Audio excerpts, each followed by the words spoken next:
बिस्मिल्लाहिर्रहमानिर्रहीम। अस्सलाम वालेकुम।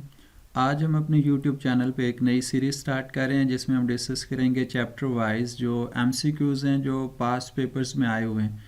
हमारा फोकस होगा गुजरांवाला और लाहौर बोर्ड के ऊपर कि उन पे बोर्ड्स के अंदर जो पास्ट पेपर्स में MCQs आए थे वो चैप्टर वाइज हमने किए हैं, तो आज हम उनको डिस्कस करेंगे। तो स्टार्ट करते हैं सबसे पहला चैप्टर नंबर 1 से। क्वेश्चन ये है, supplementary units are of.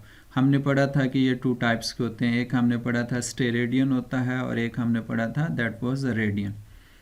Second question जी, symbolically the unit of solid angle represented is. Solid angle के लिए जो यूनिट हम यूज़ करते थे दैट वाज स्टेरेडियन, तो स्टेरेडियन का जो सिंबल है वो SR से रिप्रेजेंट किया जाता है, option B. Question number 3, the total base units are. ये सबको पता होता है कि बेस क्वांटिटीज़ जो हैं वो कितनी हैं, दीज आर 7। उसके बाद है हमारे पास 1 dyne is equal to. Question number 4 की बात करूं, 1 dyne is equal to. Dyne force का यूनिट है। हमने अपने इसी रिफ्लेक्ट एंड शाइन के ऊपर एक ग्रुप जो वीडियो जो है यूट्यूब चैनल के ऊपर एक वीडियो हमने बनाई हुई है सिस्टम ऑफ यूनिट्स के ऊपर, तो उसमें इसकी कन्वर्जन जो है वो डिस्कस की गई है। तो 1 डाइन इक्वलेंट होता है 10⁻⁻5 न्यूटन के। उसके बाद क्वेश्चन नंबर 5 है जी हमारा, वो है force in terms of base units. Base units के अंदर फोर्स को हम कैसे रिप्रेजेंट करेंगे, ऑब्वियसली इट्स किलोग्राम मीटर पर सेकंड स्क्वायर, क्योंकि इसका फार्मूला होता है F = ma। क्वेश्चन नंबर 6 है जी, a student recorded 3 measurements 72.1, 3.32 and 0.003। What will be the correct answer regarding to the rules of addition of significant figures? तो students को ये वैल्यूज़ सम करने के लिए दी गई हैं, ठीक है, और ऑप्शंस दिए गए हैं कि इसमें करेक्ट वैल्यू कौन सी होगी। आपने सिग्निफिकेंट फिगर्स के रूल्स अप्लाई करने। सिग्निफिकेंट रूल्स हमने पढ़े थे एडिशन और सब्ट्रैक्शन के लिए, और उसमें हमने ये कहा था कि हम जो डेसिमल पॉइंट है उसके बाद देखेंगे जितने मिनिमम जो है वो हमारे पास डिजिट्स हों। तो इस केस में हमारे पास एक है 0.1, एक है 0.32 जिसमें 2 डिजिट्स हैं, और एक है हमारे पास 0.003 जिसमें 3 डिजिट्स हैं। तो हम ऑप्शन मिनिमम के साथ जाएंगे, तो एक वाला है तो ऑप्शन हमारे पास क्या आ जाएगा, 75.4।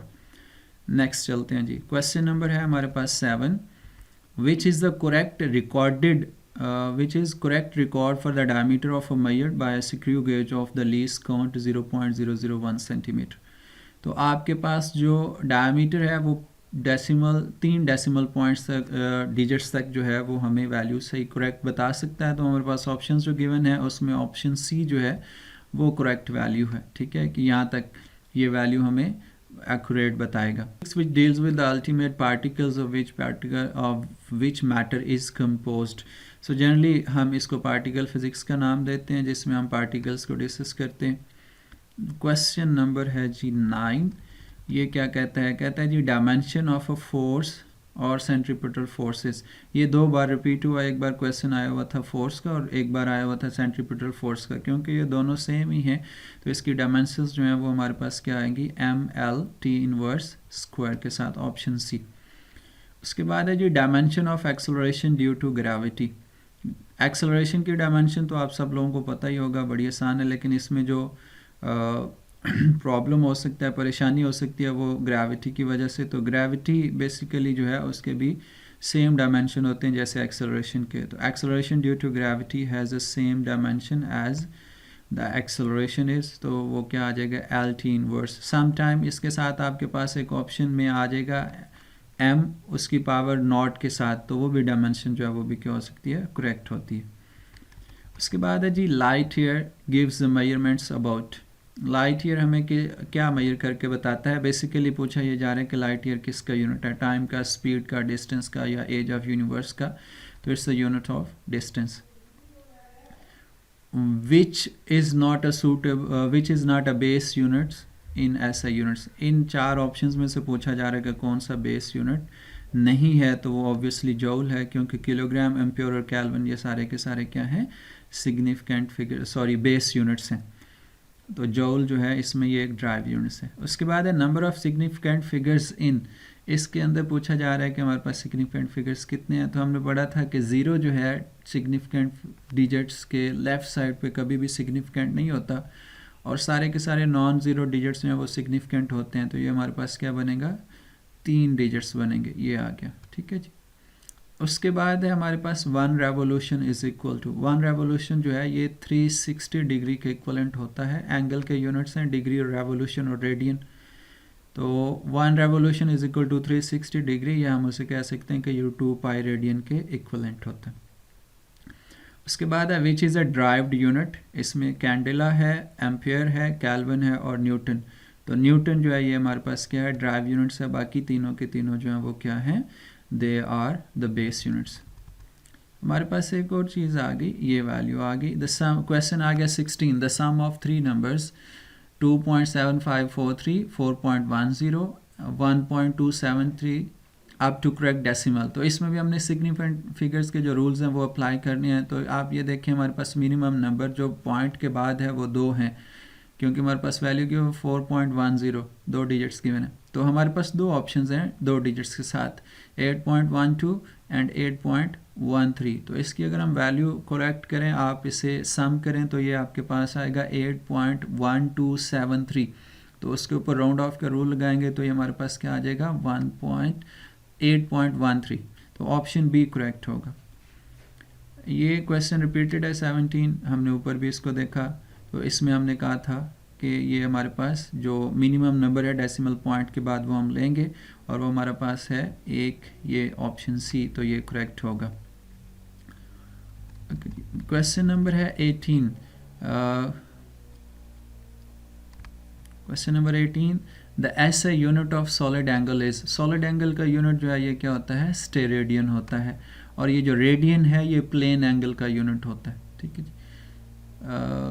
Question number 19, computer chips are made up of, तो ये सिलिकॉन से बनते हैं, सिलिकॉन वेफर से बनते हैं।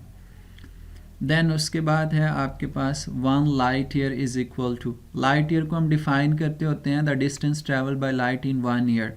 तो फार्मूला जो है हमारे पास distance is equal to speed into time. तो स्पीड जो है वो लाइट की वो होती है 3 × 10⁸ मीटर पर सेकंड, और टाइम जो है वो हमारे पास है कितना, 1 ईयर। तो उससे आप सेकंड्स में कन्वर्ट करें तो आपका जो ऑप्शन है वो ए जो है वो क्या बनेगा, करेक्ट बनेगा। उसके बाद है जी question number 21, and you are asked about the number of significant figures. ये एक वैल्यू गिवन है जिसमें पूछा जा रहा है कि नंबर ऑफ सिग्निफिकेंट फिगर्स बताएं।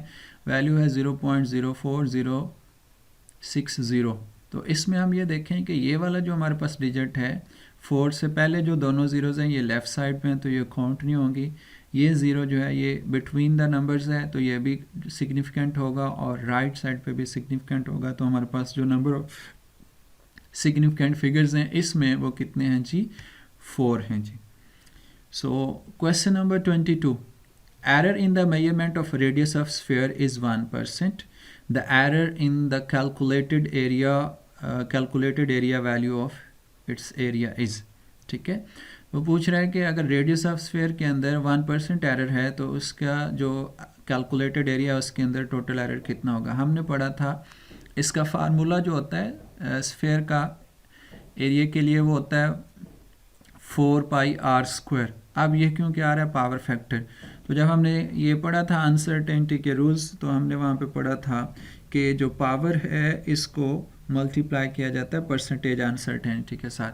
तो परसेंटेज अनसर्टेनिटी हमारे पास क्या है, 1 है, और जैसे मैंने आपको बताया कि फार्मूला होता है 4πr², तो पावर क्या है 2, तो 2 × 1 क्या बनेगा 2, तो ये हमारे पास आ जाएगा ऑप्शन बी 2%। तो ये थे चैप्टर नंबर 1 के पास पेपर्स के अंदर आए हुए MCQs। मुझे उम्मीद है कि इससे आपको काफ़ी हेल्प होगी, ठीक है। इससे एक आइडिया बिल्डअप होगा कि किस तरह के MCQs जो वो पेपर के अंदर आते हैं। नेक्स्ट वीडियो में हम इंशाल्लाह सेकंड चैप्टर को डिस्कस करेंगे।